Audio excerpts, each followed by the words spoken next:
Hello everyone. आज हम 10th class chemistry में chapter number 3 that is metal and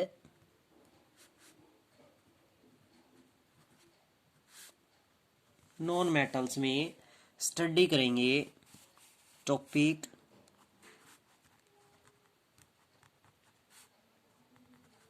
chemical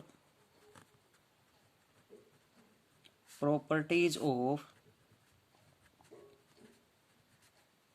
metals. इससे पहले हम फिजिकल प्रॉपर्टीज स्टडी कर चुके हैं। आज हम केमिकल प्रॉपर्टीज के बारे में स्टडी करेंगे मेटल्स की। तो फर्स्ट केमिकल प्रॉपर्टीज है when metals react with oxygen. When metal react with oxygen then they form metal oxide।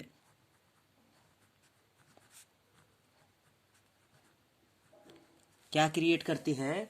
Metal oxide create करती हैं। जैसे मेटल्स की जब हम किसके साथ रिएक्शन करें, ऑक्सीजन के साथ रिएक्शन करें। जैसे हमने फर्स्ट कोई भी मेटल डिनोट्स कर ली, जैसे हमने मेटल ले ली कॉपर, उस मेटल की किसके साथ रिएक्शन की गई? ऑक्सीजन, एटमॉस्फेरिक ऑक्सीजन, क्योंकि एटमॉस्फेरिक ऑक्सीजन होती है O2 और ओजोन लेयर की रिप्रेजेंटेशन में होती है O3। तो यहाँ पर हम एटमॉस्फेरिक ऑक्सीजन डिनोट्स करेंगे एयर के रिप्रेजेंटेशन में O2। और जब जैसे हमने मेटल ली कॉपर और कॉपर की ऑक्सीजन के साथ रिएक्शन की गई तो मेटल ऑक्साइड दैट इज हम डिनोट्स करें कि M4 कोई मेटल है, O4 ऑक्सीजन डिनोट्स कर लें तो कंपाउंड फॉर्मूला क्या बन जाएगा? MO। क्या कंपाउंड बन जाएगा? MO। यहां पर जो ऑक्सीजन है उसके नंबर ऑफ मॉलिक्यूल्स डिपेंड करेंगे नंबर ऑफ मॉलिक्यूल्स लॉस और gain of electrons of that metal. यानी वो मेटल कितने लॉस ऑफ इलेक्ट्रॉन्स कर रही है, कितनी गेन ऑफ इलेक्ट्रॉन्स कर रही है, उसके अनुसार उसके मॉलिक्यूल्स भी डिनोट्स हो जाए। तो यहाँ पर सिंपल कंपाउंड क्या हो चुका कि हम अगर फार्मूलेस के अनुसार डिनोट्स करें तो यहाँ तो हो चुका आपके पास मेटल ऑक्साइड क्रिएट हो जाएगा। लेकिन उस मेटल ऑक्साइड का केमिकल फार्मूला क्या होगा? जैसे हम डिनोट्स कर रहे हैं कॉपर, तो फर्स्ट हमने ले ली कॉपर, सेकंड किसके साथ रिएक्शन कर रही है? ऑक्सीजन के साथ रिएक्शन कर रही है। और दोनों की क्या डिनोट्स करते हैं हम नीचे? उसकी वैलेंसी। तो कॉपर की वैलेंसी कितनी होती है? 2 वैलेंसी होती है। ऑक्सीजन की भी कितनी होती है? 2 वैलेंसी होती है। 2 से 2 कैंसिल हो जाएगा, 1 1 बचेगा। और इसकी जब हम क्या क्रिस क्रॉस मल्टीप्लाई करते हैं तो कंपाउंड फॉर्मेशन क्या हो चुका? CO। यानी कंपाउंड क्या बन चुका हमारे पास? CO, copper oxide. यानी यहाँ जो मेटल ऑक्साइड बना है वो मेटल ऑक्साइड हो चुका कॉपर ऑक्साइड। तो यहाँ पर जब हमने कॉपर की ऑक्सीजन के साथ रिएक्शन की तो कंपाउंड क्या बना? Metal oxide that is copper oxide. यानी मेटल क्या हो चुकी है हमारे पास? कॉपर, और ऑक्सीजन के साथ रिएक्शन करके क्या कंपाउंड बना है? Copper oxide. अब इस रिएक्शन को हम एज ए नहीं छोड़ सकते, आपको क्या करनी पड़ेगी? ये इक्वेशन बैलेंस डिनोट्स करनी पड़ेगी। तो बैलेंस के लिए हम क्या कर सकते हैं? वही जो हम balance chemical equation chapter number 1 में स्टडी कर चुके हैं। भी नंबर ऑफ मॉलिक्यूल्स 2 प्रेजेंट है, यहाँ पर नंबर ऑफ मॉलिक्यूल्स 1 प्रेजेंट है, तो 2 से मल्टीप्लाई उसका 2/1 इज इक्वल टू 2। यहाँ पर कॉपर के मॉलिक्यूल्स 2 हो चुके हैं तो इसको भी 2 से मल्टीप्लाई कर देंगे। रिएक्शन क्या हो चुकी है हमारी? बैलेंस हो चुकी है। उसके बाद हमारा फॉर्मूला क्या है कि जो कोई हम केमिकल रिएक्शन लिखते हैं उसके नीचे उसका केमिकल नेम, केमिकल फार्मूलाज का नेम लिखना कंपलसरी होता है। तो यहाँ पर हम क्या लिखेंगे? उसका नेम दैट इज क्या है? ये कॉपर, कॉपर। और ये क्या है हमारे पास? ऑक्सीजन। और कंपाउंड क्या बन चुका हमारे पास? Copper oxide.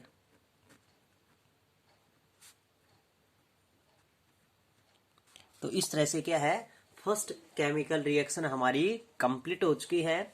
तो इसको लिखेंगे कैसे? When metal react with oxygen then metals form metal oxide. जब मेटल की ऑक्सीजन के साथ रिएक्शन की जाती है तो वो क्या क्रिएट करती हैं? मेटल ऑक्साइड क्रिएट करती हैं। इसी प्रकार जैसे दूसरा एग्जाम्पल और लेके चले हम, इसी में ही सेकंड एग्जाम्पल लेके चले। जैसे एल्यूमिनियम है, एल्यूमिनियम की ऑक्सीजन के साथ रिएक्शन की जाए तो नहीं पता हमें क्या कंपाउंड बनेगा, लेकिन इतना कंपलसरी पता है कि एल्यूमिनियम मेटल है और इस मेटल की जब ऑक्सीजन के साथ रिएक्शन की गई तो कंपाउंड क्या बनना चाहिए, मेटल ऑक्साइड क्रिएट होना चाहिए। तो उसके लिए हम कंपाउंड क्या डिनोट्स करेंगे, वही सेम कंडीशंस में हम डिनोट्स करेंगे Al, यहाँ पर क्या हो जाएगा ऑक्सीजन, यहाँ पर नंबर ऑफ मोलिक वैलेंस इलेक्ट्रॉन्स 3 है, वैलेंसी 3 है, ऑक्सीजन की वैलेंसी कितनी है 2 है, तो क्रिस क्रॉस मल्टीप्लाई करेंगे तो कंपाउंड क्या हो जाएगा Al2O3। कंपाउंड फार्मूला क्या उसका Al2O3, यानी एल्यूमिनियम ऑक्साइड क्रिएट हो चुका है हमारे पास। अब हमें क्या करनी है, इक्वेशन बैलेंस करनी पड़ेगी, और इक्वेशन बैलेंस करनी है तो हम सबसे पहले देखो ऑक्सीजन को बैलेंस करें। तो ऑक्सीजन के यहाँ पर 2 मॉलिक्यूल्स हैं, यहाँ पर 3 मॉलिक्यूल्स हैं, तो इसको हम क्या कर दें 3 से मल्टीप्लाई कर दिया। जैसे ही हमने इसको 3 से मल्टीप्लाई किया तो यहाँ पर ऑक्सीजन के मॉलिक्यूल्स कितने हो चुके 6, तो यहाँ पर 3 रह चुके, तो हमने इसको कितने से मल्टीप्लाई कर दिया 2 से। जैसे इसको 2 से मल्टीप्लाई किया ऑक्सीजन बैलेंस हो चुके, बट एल्यूमिनियम क्या हो चुके 4, तो इस एल्यूमिनियम को भी किससे मल्टीप्लाई कर देंगे 4 से मल्टीप्लाई कर देंगे। तो इससे क्या हो जाएगी हमारी इक्वेशन क्या हो जाएगी बैलेंस हो जाएगी। और कंपाउंड फॉर्मेशन क्या हो चुकी है हमारे पास, when aluminium react with oxygen then aluminium oxide form. जब एल्यूमिनियम की ऑक्सीजन के साथ रिएक्शन की जाती है तो क्या कंपाउंड क्रिएट होता है, एल्यूमिनियम ऑक्साइड। उसके बाद सेकंड केमिकल प्रॉपर्टीज देखें तो सेकंड केमिकल प्रॉपर्टीज क्या है, when metal react with water. Second chemical property है when metal react with water. जब मेटल वाटर के साथ रिएक्शन करती है तब क्या कंपाउंड क्रिएट होता है, metal oxide plus hydrogen.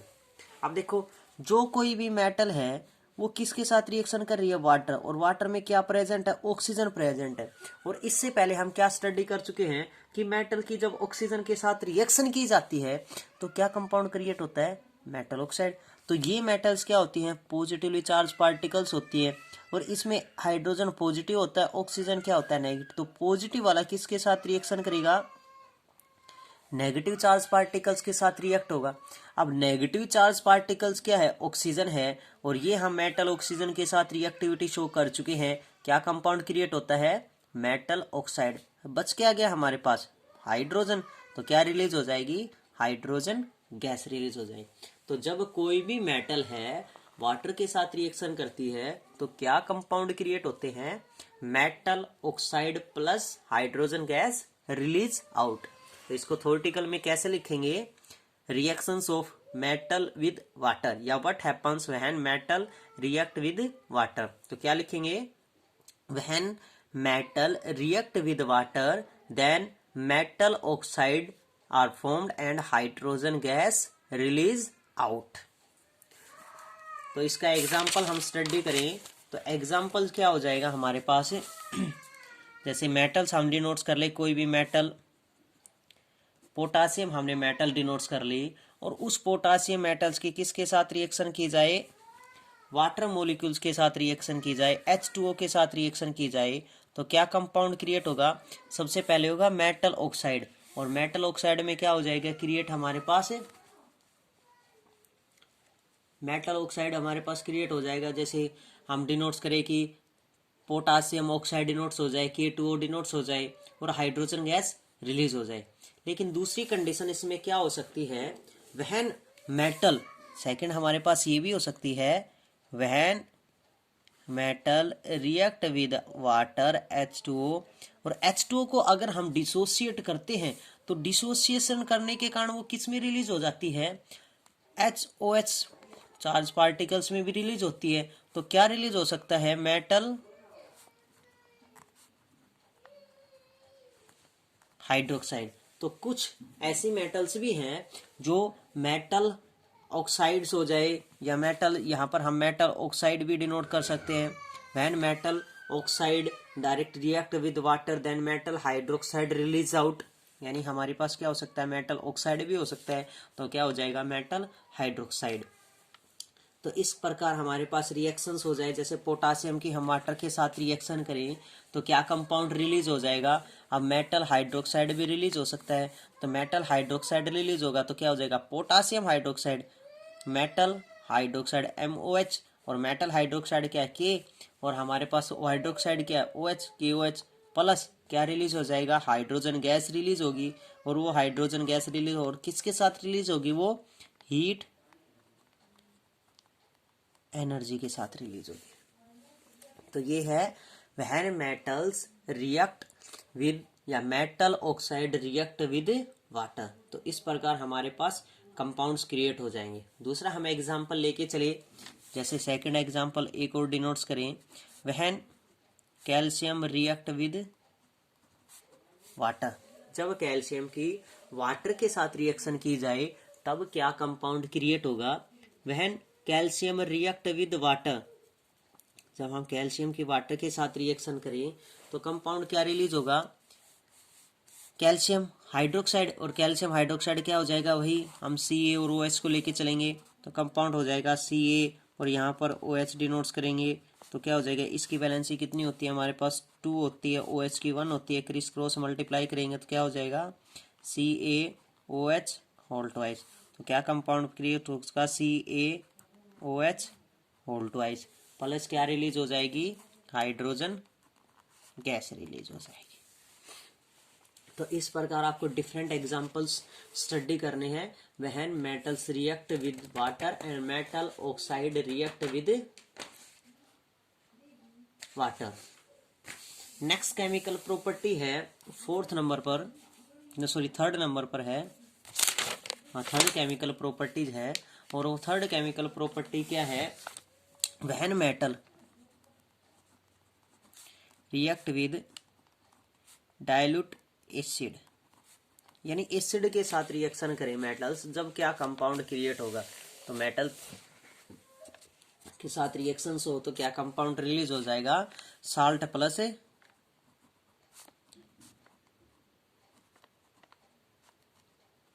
Hydrogen. Salt plus कौन सी गैस रिलीज हो जाएगी, हाइड्रोजन गैस रिलीज हो जाएगी। तो इसके अनुसार हम कंपाउंड फॉर्मेशन डिनोट्स करें तो कंपाउंड फॉर्मेशन क्या हो जाएगी, हमारे पास मेटल्स ऑक्साइड के साथ मेटल्स के डाइल्यूट एसिड के साथ रिएक्शन की जाए तो साल्ट प्लस हाइड्रोजन। जैसे हम एग्जांपल लेके चले, कोई भी मेटल डिनोट्स कर दिया हमने सोडियम, डाइल्यूट एसिड जैसे हमने डिनोट्स कर दिया हाइड्रोक्लोरिक एसिड के साथ, इसकी रिएक्शन की जाए तो कंपाउंड क्या बनेगा।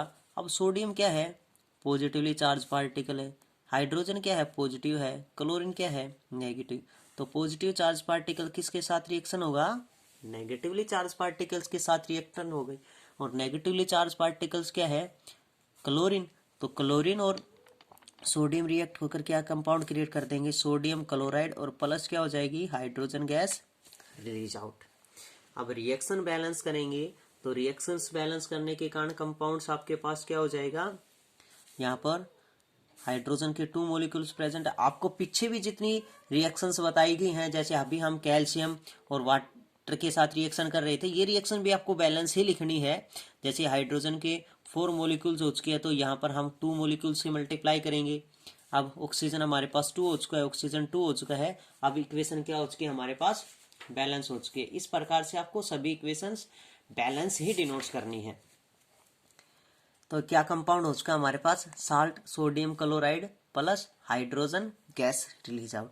अब ये भी आपको बैलेंस करनी होगी, यहाँ पर हाइड्रोजन के 2 मॉलिक्यूल्स हैं, यहाँ पर सिंगल मॉलिक्यूल्स है, तो इसको 2 से मल्टीप्लाई करेंगे तो क्लोरीन के भी 2 मॉलिक्यूल्स हो चुके, तो इसको भी 2 से मल्टीप्लाई और इसको भी 2 से मल्टीप्लाई। तो इक्वेशन क्या हो चुकी हमारे पास, बैलेंस हो चुकी।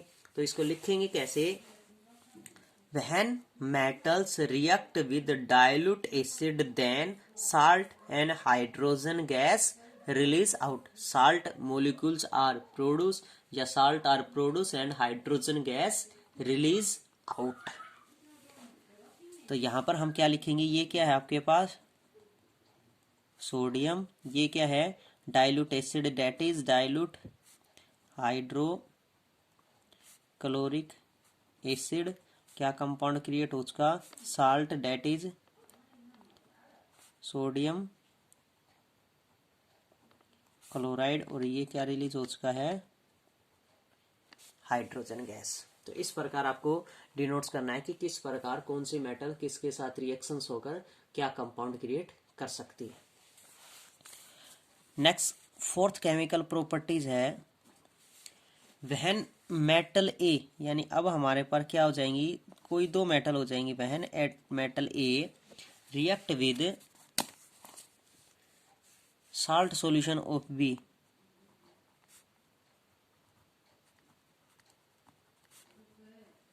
Salt solution of B, then क्या क्रिएट होगा salt solution of A plus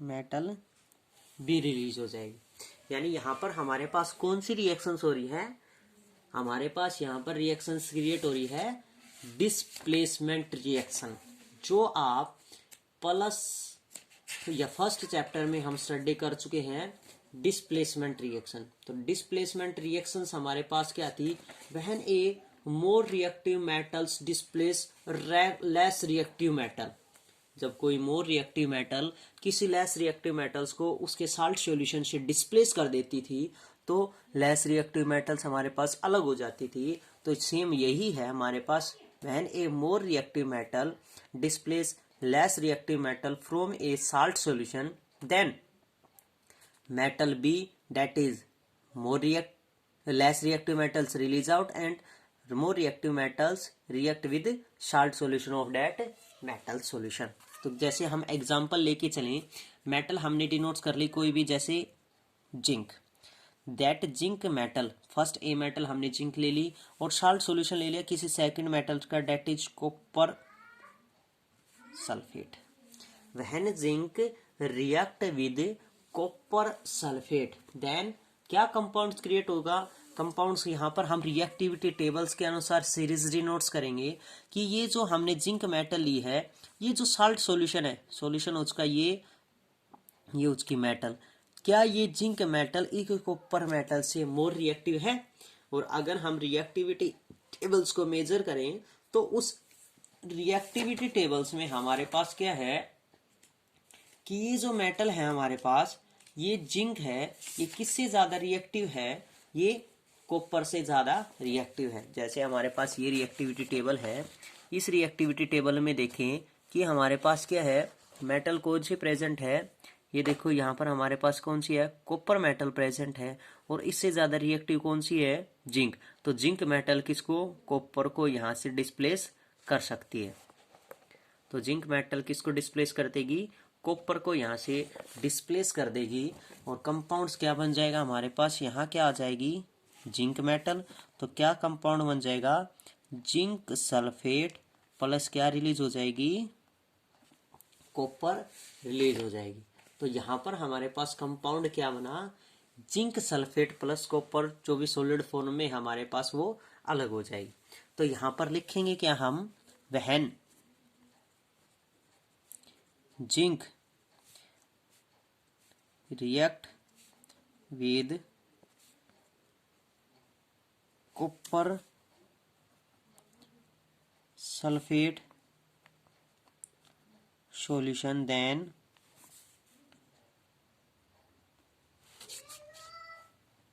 zinc sulfate and copper metals are produce.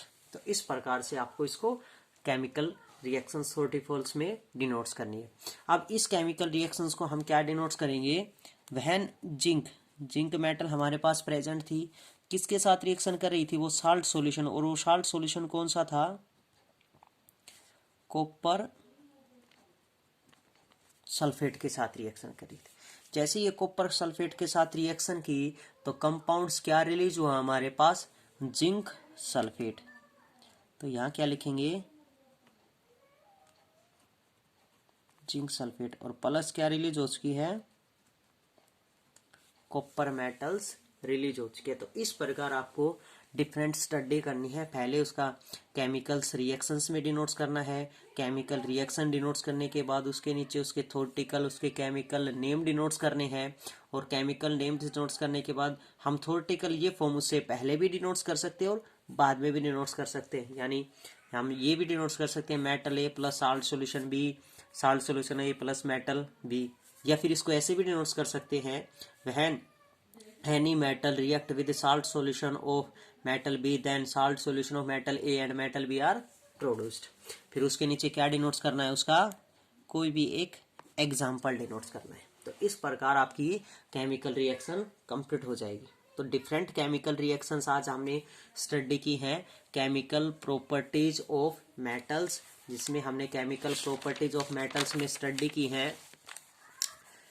Metals react with oxygen then metal oxides are produced, यानी when metal react with oxygen then metal oxides are produced। Second chemical reactions हमने study की है, when metal react with water then metal oxides and hydrogen gas release out। और इसी में ही हमने second properties समरअप की है, when metal oxide react with water then metal hydroxide are produced। Next chemical property हमने स्टडी की है, when metal react with dilute acid then salt and hydrogen gas are produced। Next chemical property study की हमने, when metal A react with salt solution of metal B then salt solution of metal A and metal B are produced.